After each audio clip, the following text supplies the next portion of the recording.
दोस्तों, कैसे हैं आप सब। आप सभी को याद प्यार एवं नमस्ते। दोस्तों, न्याय दर्शन और शिक्षण प्रक्रिया से संबंधित पूर्व वीडियो में आपने प्रत्यक्ष, अनुमान, उपमान के विषय में जानकारी प्राप्त की है।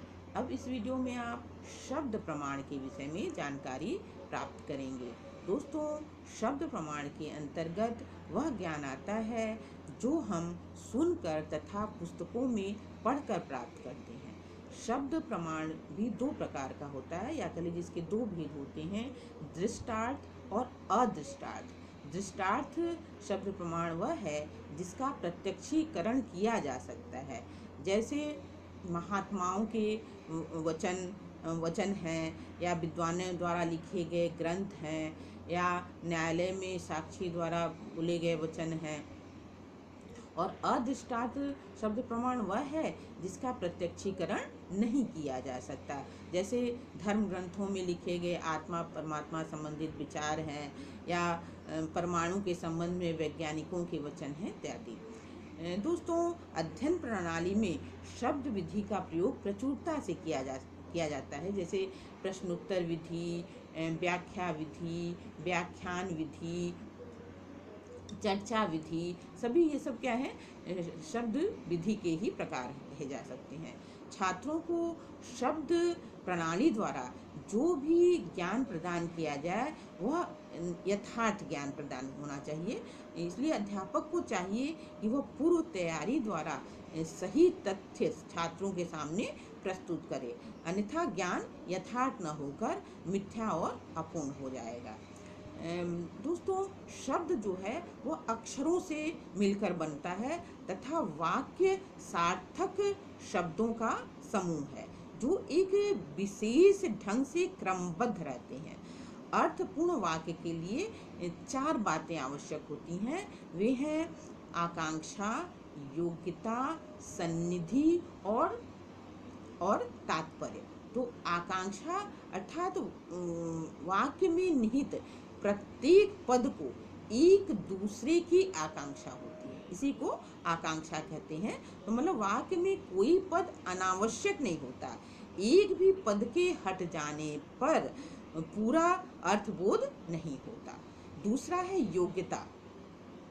वाक्य में पदों के द्वारा जिन वस्तुओं का बोध होता है उनमें कोई विरोध न हो तो इस विरोध के अभाव को योग्यता कहते हैं। जैसे अगर किसी ने कहा कि पहाड़ के समान गतिशील रहो, तो इस वाक्य के पदों में योग्यता का अभाव देखा जा रहा है, क्योंकि पहाड़ और गतिशीलता में क्या है, परस्पर विरोधाभास है, मतलब परस्पर दोनों विरोधी हैं। तीसरा है सन्निधि। सन्निधि अर्थात वाक्य के पदों का एक दूसरे के समीप होना ही सन्निधि है। यदि एक पद दूसरे पद के बीच लिखने में काफी अंतर हो, काफी दूरी हो, अर्थात एक पेज काफी ऊपर लिखा जा रहा है, दूसरा पद नीचे लिखा जा रहा है, या एक पद एक पेज पर लिखा जा रहा है, दूसरा पद दूसरे पेज पर लिखा जा रहा है। इसी तरह बोलने में भी अगर दोनों पदों को बोलने में 2 मिनट का अंतर लगता है तो वाक्य सार्थक नहीं होगा। चौथा है तात्पर्य।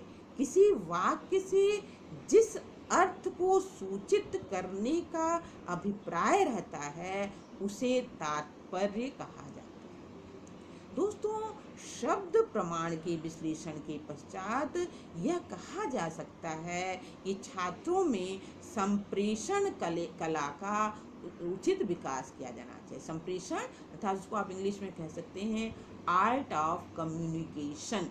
संप्रेषण कला अर्थात आर्ट ऑफ कम्युनिकेशन का छात्रों में विकास करना चाहिए, और इसके लिए एक अध्यापक को भी संप्रेषण कला में निपुण होना चाहिए, या कह लीजिए पारंगत होना चाहिए, अन्यथा वह अपने विषय को प्रभावकारी ढंग से प्रस्तुत नहीं कर पाएगा।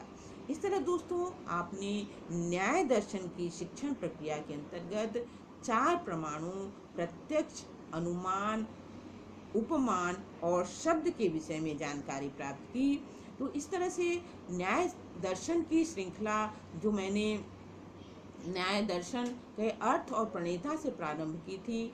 आज शब्द प्रमाण को बताने के बाद इसको ही समाप्त कर रही हूँ। दोस्तों, अगर न्याय दर्शन से संबंधित कोई और जानकारी आपको चाहिए तो आप कमेंट बॉक्स में अवश्य सूचित करिएगा, तो मैं उससे संबंधित वीडियो बनाने का प्रयास करूँगी, या आपको कमेंट बॉक्स में ही उसका उत्तर मिल जाएगा।